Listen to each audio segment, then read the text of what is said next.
अगर जंगल में शेर ये पूछने लगे कि मैं राजा कैसे बनूंगा, तो वो सियार है, लोमड़ी है, कुत्ता है। जंगल में राजा कभी नहीं पूछता कि सिंह कभी नहीं पूछता कि राजा कैसे बना जाए, हाथ डालेगा। हमारे स्कूलों ने हमको बस एक चीज नहीं सिखाई, दुनिया में जो सबसे बड़ी चीज है वो समझ है। हमारा स्कूल सिर्फ एक चीज पे ध्यान देते रहे, परसेंटेज परसेंटेज परसेंटेज परसेंटेज। तो मुन्ना भाई एमबीबीएस अगर तुम देखो तो उसमें एक बदमाश की व्यक्तित्व तो देखो, और एक डॉक्टर, डॉक्टर रुस्तम बन गया डॉक्टर टॉपर, लेकिन मरे हुए अच्छे लोग हैं, पढ़े लिखे लोग हैं, बढ़िया लोग हैं, परसेंटेज के चक्कर में नौकर बन गए। नौकरी परसेंटेज विवाह, नौकरी परसेंटेज विवाह। कि इस देश में, जिस देश में माएं अपने बच्चे को पैदा होते ही राजा बेटा कहती हैं, वो राजा बेटा किसी से पूछ रहा है राजा कैसे बने। जैसे ही अचीवमेंट शुरू होगी वैसे ही एक चीज पैदा होनी शुरू हो जाएगी, एनिमीज। दुनिया में जो सबसे बड़ी चीज है वो समझ है।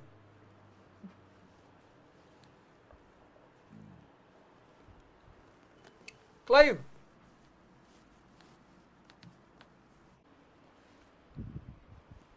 बेटा हिजड़े राजा नहीं बनते, और हस्तमैथुन जनरेशन कट्टा नहीं पकड़ सकती। किसी लड़की ने मुझसे आज तक नहीं कहा, इसीलिए आजकल इस देश में लड़कियां राज कर रही हैं।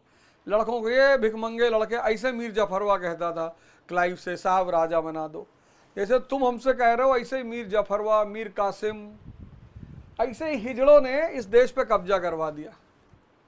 साहब कट्टा नहीं मिल रहा है। महमूद गजनी मारा तो पटक पटक के, महमूद गजनी मारा, फिर वो कौन मारा, मोहम्मद गौरी मारा, फिर एक और कई सारे 4-5 लोग हैं। तुम ही लोग गए होगे बाबूजी कट्टा दिलवा दो, मारा होगा 2-3 हाथ खींच के। ये जो नपुंसकता की एक वो है ना श्रृंखला, पुरुष ये पूछेगा कि मुझे राजा के, जंगल में शेर पूछेगा कि मैं राजा कैसे बनूंगा। अगर जंगल में शेर ये पूछने लगे कि मैं राजा कैसे बनूंगा, तो वो सियार है, लोमड़ी है, कुत्ता है।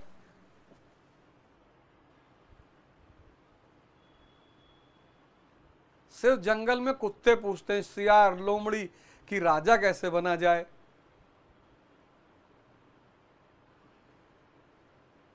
जंगल में राजा कभी नहीं पूछता कि, सिंह कभी नहीं पूछता कि राजा कैसे बना जाए, फाड़ डालेगा। ऐसे वो हिजड़ा रहा होगा मीर जाफरवा,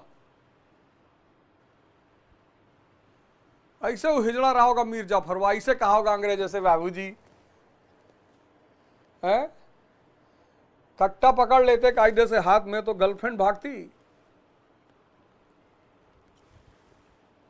है। तो बेटा हिजड़ों वाली बात मत करो। ये देश है वीर जवानों का, अलबेलों का, मस्तानों का। इस देश का यारों क्या कहना, ये देश है दुनिया का गहना, ये हिजड़ों का देश नहीं है,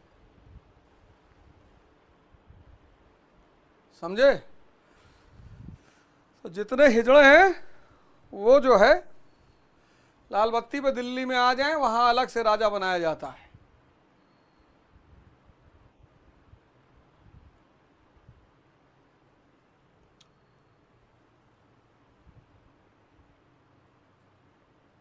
देखो देखो, अब अगर तुम ये डायग्राम बना लिए होगे, अगर तुमने डायग्राम बना के और इसको डाइजेस्ट कर लिया होगा,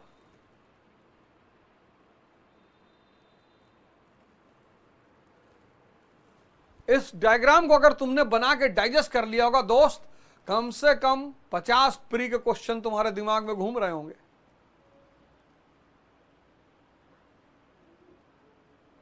50, कम से कम 50 प्री के क्वेश्चन तुम्हारे अंदर घूम रहे होंगे, और कम से कम तुम 10 मेंस का आंसर लिख सकते हो।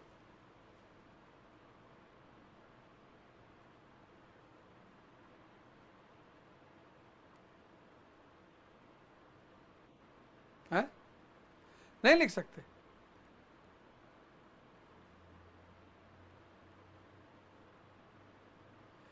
ऐसे इसको हजम किया कि नहीं किए? और हजम करने का सबसे प्यारा तरीका क्या है? किसी को समझाओ यार, किसी को पढ़ाओ, किसी की मदद करो। एक सूत्र लिखकर अपने मेज पर रख लो, कुछ सूत्र हैं उसको लिख लो। न चौरहार्यम न भ्रातभाज्यम न राज्यहार्यम न च भारकार।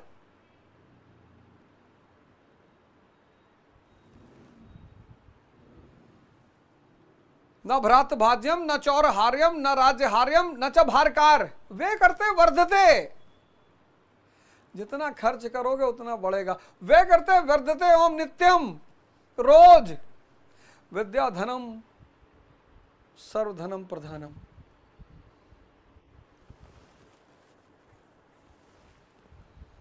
विद्या धनम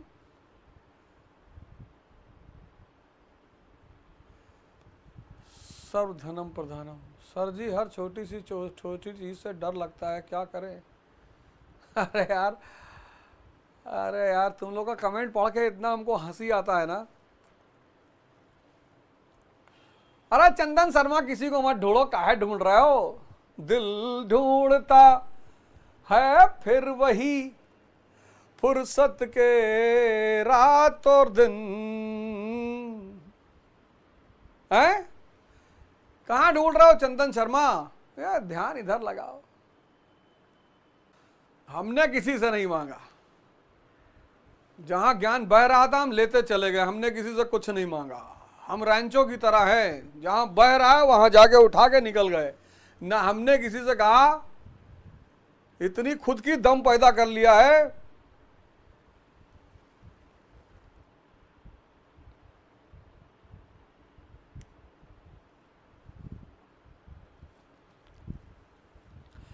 आज बहुत दिन बाद तुम लोगों से मुलाकात हुई, तो जो है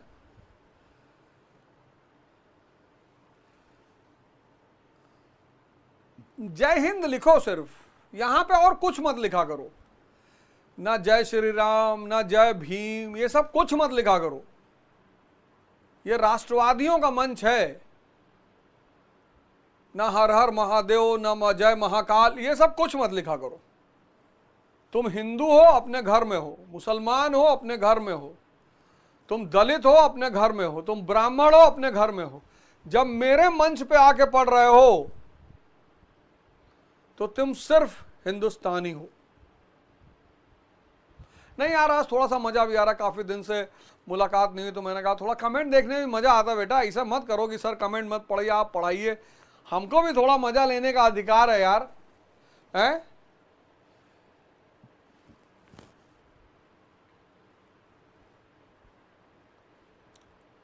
कि सिर्फ तुम ही लोग मजा लोगे? ये सिर्फ राष्ट्रवादियों का मंच है बस। आप हिंदू हैं, आप मुसलमान हैं, आप छोड़ दीजिए इस मंच को। आप दलित हैं, आप ब्राह्मण हैं, आप इस मंच को छोड़ दीजिए, आप जाइए।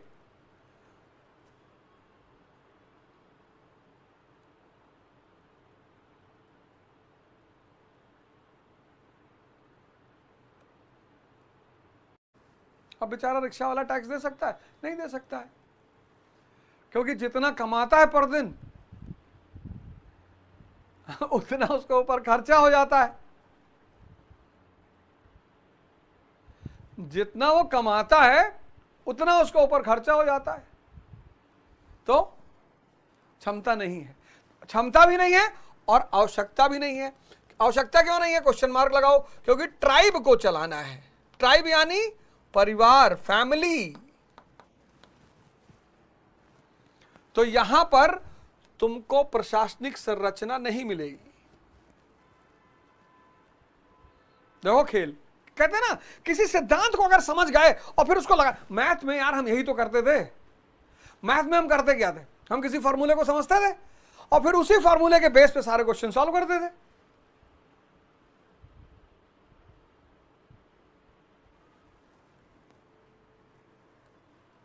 तो प्रशासन का ये फॉर्मूला है, क्षमता और ऋग्वैदिक काल। ना क्षमता ना आवश्यकता। क्षमता क्यों नहीं? क्षमता क्यों नहीं? सब्सिस्टेंस इकोनॉमी, भरण पोषण अर्थव्यवस्था। रिक्शा वाले की अर्थव्यवस्था, वो टैक्स दे ही नहीं सकता, और जहां टैक्स नहीं वहां राज्य नहीं, जहां राज्य नहीं वहां प्रशासन नहीं। तो यहां पे कौन चला रहा है? ट्राइबल समितियां एंशिएंट इंडिया में पढ़ाएंगे। उत्तर वैदिक काल, लेटर वैदिक पीरियड, क्षमता पैदा हो गई, potential is born, question mark लगाओ। आवश्यकता पैदा हो गई, रिक्वायरमेंट इज ऑल्सो बॉर्न, लगाओ खटाक से क्वेश्चन मार्क। पता है हमारे स्कूलों ने हमको बस एक चीज नहीं सिखाया,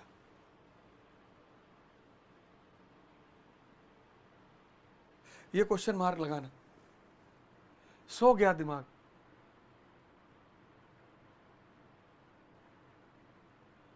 दिमाग सो गया।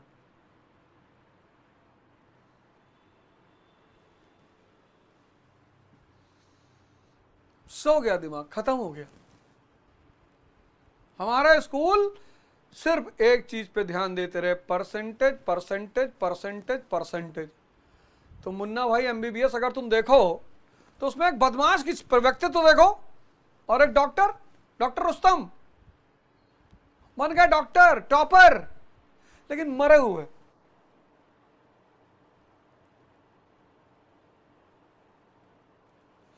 बन गए टॉपर, मेडिकल के टॉपर, लेकिन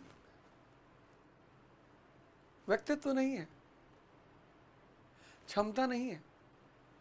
बस वही हाल आज इस देश में हुआ। जो अच्छे लोग हैं, पढ़े लिखे लोग हैं, बढ़िया लोग हैं, वो परसेंटेज के चक्कर में नौकर बन गए। नौकरी परसेंटेज, नौकरी परसेंटेज विवाह, नौकरी परसेंटेज विवाह। बेटा ये चीज मुझसे सीख लो तुम।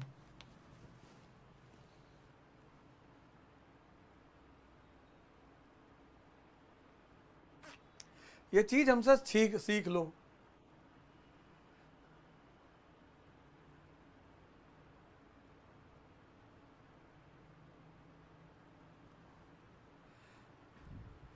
बेटा जंगल में शेर नहीं पूछता राजा कैसे बने, सिर्फ हिजड़े पूछते हैं, कुत्ते, कुकुर, सियार, बिलार। ऐसे हमारे समाज में भी सिर्फ हिजड़े पूछते हैं राजा कैसे बने बेटा। और जैसे जंगल में सिर्फ कुकुर, सियार ये सब पूछते हैं कि राजा कैसे बने, ऐसे मानव समाज में भी बेटा तुम राजा पैदा हुए हो। बेटा हमारी नजर में तुम राजा ही हो। प्रश्न पूछ के जेंडर क्यों चेंज कर रहे हो?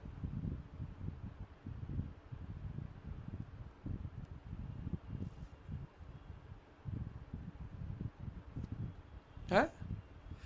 मजा आ रहा है। एक दिन तो यार देखेंगे ही तुम्हारा इस पे। वही मैंने कहा ये देश हिजड़ों का देश कैसे हो गया? इस देश का युवा ये सवाल कैसे कह सकता है, जिसके पैदा होते ही माँ ने रोली। अब माँ से भी जाके पूछो, तुम्हारी अम्मा ने भी तो बचपन में तुमको लोरी सुनाई थी, राजा बेटा सो जा, क्योंकि वो जानती थी कि तुम राजा पैदा हुए हो। उसको क्या पता था कि तुम हिजड़ा पैदा हुए हो, कि तुम बड़े हो गए लोगों से पूछोगे भैया राजा कैसे बने।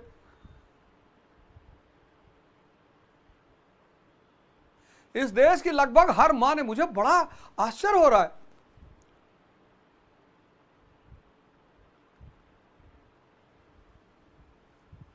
कि इस देश में, जिस देश में माएं अपने बच्चे को पैदा होते ही राजा बेटा कहती हैं, वो राजा बेटा किसी से पूछ रहा है राजा कैसे बने।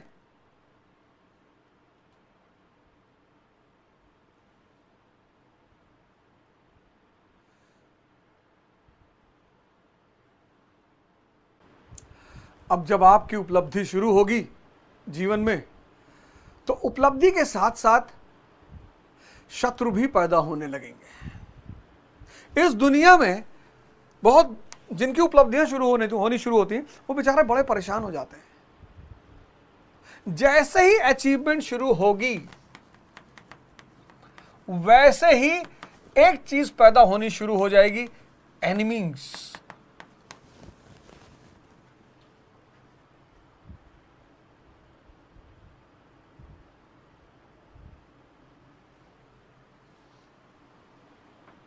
अभी रिक्शा वाला कुछ आगे यहां पढ़ाने लगे, कोई आएगा ही नहीं।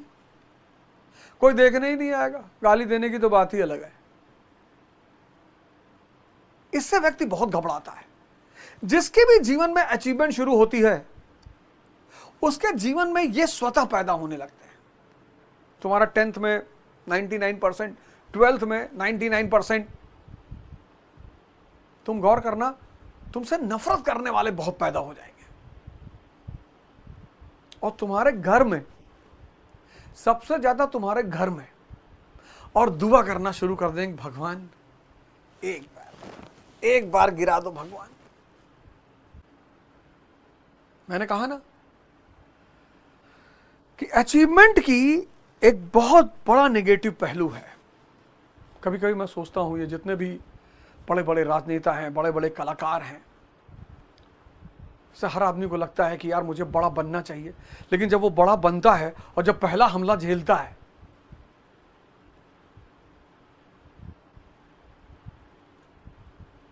ऐसा नहीं कि लोग आपके दुश्मन हैं ना, आपकी उपलब्धि ने इनको दुश्मन बना रखा है।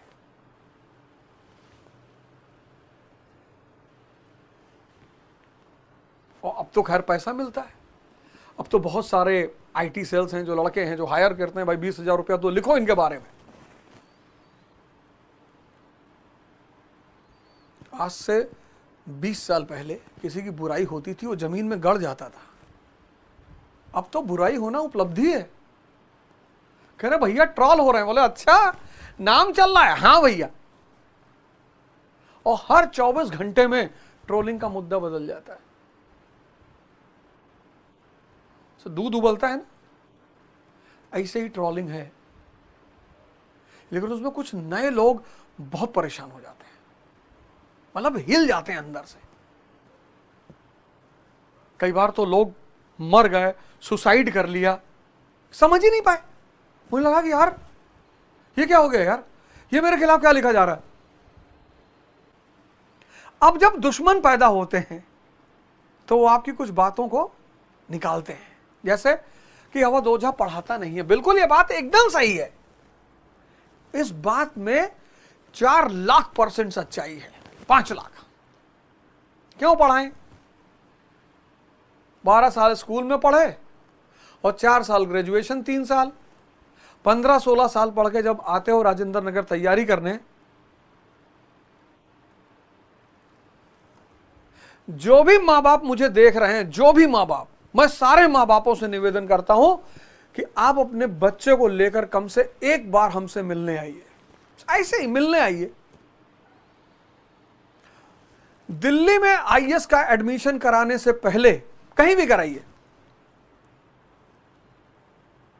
दिल्ली में अपने बच्चे का आईएएस में एडमिशन कराने से पहले आप एक बार Avadh Ojha classes, Pusa road, 3rd floor, Kalyan jewellers के ऊपर, एक बार हमसे मिलने जरूर आइए। और मैं दिखा दूंगा कि 90% लोगों ने जो पढ़ाई की वो बेकार।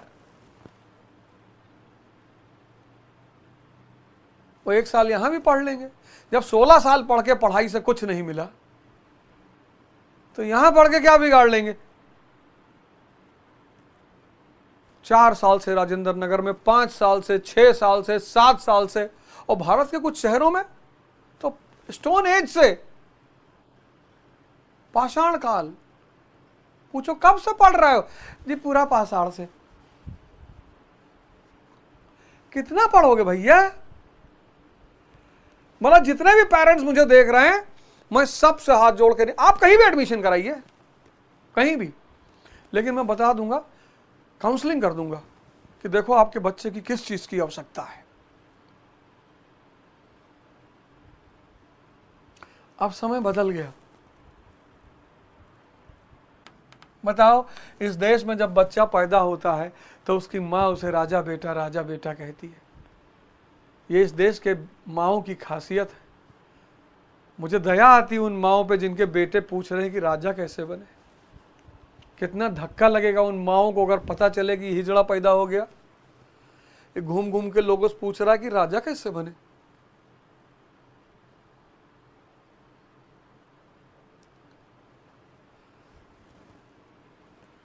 बताओ कितना धक्का लगेगा उसको।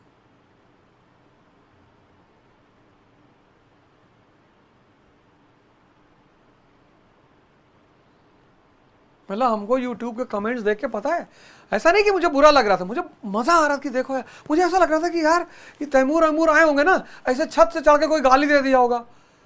अब ये लोग तो बदमाश, अरे बोले मारो दौड़ा के पूरी दिल्ली काट डालो। अब मुझे ऐसा विजुअलाइज होता है, कोई ऊपर से पत्थर मार दिया होगा, कोई गाली दे दिया होगा, कोई गुटखा खाक थूक दिया होगा। नहीं तो क्यों मारते यार। वो महमूद गजनी लगातार भारत आता था, लूटता था जाता, आता था जाता था, आता था जाता था, पता नहीं कहां खो गए ये सब। वही मैं देख रहा था कि बताओ यार, हम तो पढ़ाएंगे, हम तो फ्री ही पढ़ा और पढ़ाना सिखा रहे हैं। अगर तुम्हें पढ़ना है, पूरी एनसीईआरटी अगर पढ़नी है तो भगत सिंह एसोसिएशन ज्वाइन कर लो और पूरी NCERT, history, polity, economy, science, पूरी एनसीईआरटी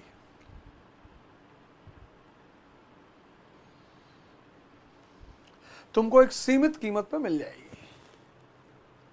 पढ़ना सीखना है कि पढ़ते कैसे हैं, तो मेरा ये प्रोग्राम है और ये प्रोग्राम कयामत तक चलेगा।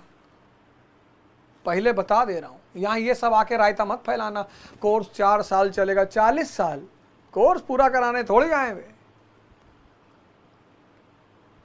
जिसके आप माँ बापों से मैं कह रहा हूं, जो बैठे हुए स्क्रीन पर अगर वो देख रहे हैं, मैं कह रहा हूं अपने लड़कों को लेकर, इनको कुछ नहीं आता है। ये जो आप इसको कह रहे हैं ना, रिजर्वेशन बहुत बढ़ गया है, अब की बार जीएस का पेपर अच्छा नहीं है, आप इनको लेकर आओ, इसमें से 80% को कुछ नहीं आता है। आप ट्राई कर लो एक बार, आप इनको लेकर आओ मेरे पास। कह दो यार, जब अवध ओझा को कुछ आता ही नहीं, जब वो पढ़ा ही नहीं पाता, तो उसके पास चलने में कौन सी बुराई है। आप इनको लेकर आओ। जितने बच्चे दिल्ली की कोचिंगों में पढ़ चुके हैं और 2-2, 3-3 साल से नहीं क्वालिफाई कर पा रहे हैं और आपको कहानियां सुना रहे हैं, उनको आप लेके मेरे पास आइए और देखना ये नहीं आएंगे।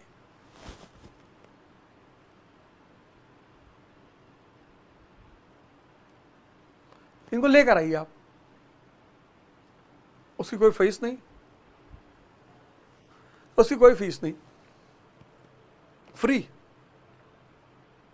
बस आप हमारे ऑफिस फोन कर लीजिएगा कि साहब हम फला फला दिन आ रहे हैं, हमें आपसे मिलना, अपने बच्चों को लेकर आ रहे हैं, आओ आप आइए।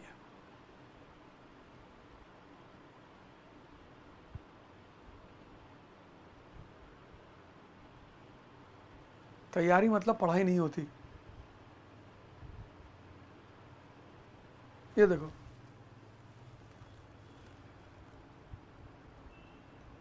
लेकिन कहते हैं ना, अगर ताकतवर लोगों के दोस्त होते हैं, दुश्मन होते हैं, तो दोस्त भी होते हैं। दोस्त कौन होगा? जिसको वो ताकतवर लॉबी फायदा दे रही होगी। इतने लोग तैयारी कर रहे हैं, उन्हें कोई टेंशन लेने की जरूरत, बस आप ईमानदारी से 2-3 काम कर लो। ये सीख लो कि कैसे चीजों को एनालाइज किया जाता है। आप इन सब चीज़ों की चिंता मत करना कि ये जो मुझे बोल रहे हैं तो मैं नहीं पढ़ाऊंगा, मैं भाग जाऊंगा, मैं ये कर दूंगा, इनको बहुत मार मारूंगा मैं, इनकी औकात नहीं कि मेरे सामने आके खड़े हो जाएं, तो इनकी आप चिंता ना करो बिल्कुल। एक ही बार एक कुत्ते ने ये पैर पकड़ लिया था, उससे नचाया, आज तक कुत्ते की फितरत ही है, छत पे खड़ा होगा तो भौंकेगा, बाउंड्री के अंदर है तो भौंकेगा। कुत्ते को अगर तुम देखो बाउंड्री के अंदर ऐसा भौंकेगा, लगा तरी की माँ का, और लगे बस माँ बहन की गाली शुरू करने जा रहा है। छत पे खड़ा होगा, भौंकेगा। और सड़क पे अगर बैठा है, देखो कैसे हाथ पैर समेट के ऐसे बैठा रहेगा। और अगर सड़क पे चलते हुए तुम थोड़ा बैकफुट हुए उसकी तरफ देख के, तुरंत वो एक्टिव हो जाओ, समझ गया कि डर गया।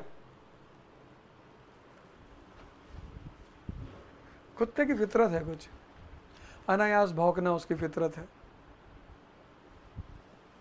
एक आदमी मोहल्ले में आया, कूड़ा पीन रहा है, उस पर भौंक रहा है।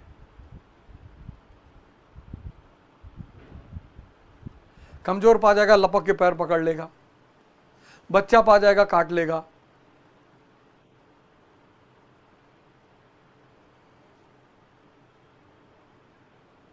सब खुद, जैसे हम केमिस्ट्री में पढ़ते नहीं केमिकल प्रॉपर्टीज, फिजिकल प्रॉपर्टीज, वैसे इनकी प्रॉपर्टी होती है। ब्रीड अलग अलग होती है पर होती है। तो आप जितने लोग आए हो पढ़ने के लिए, आप एकदम पढ़ो।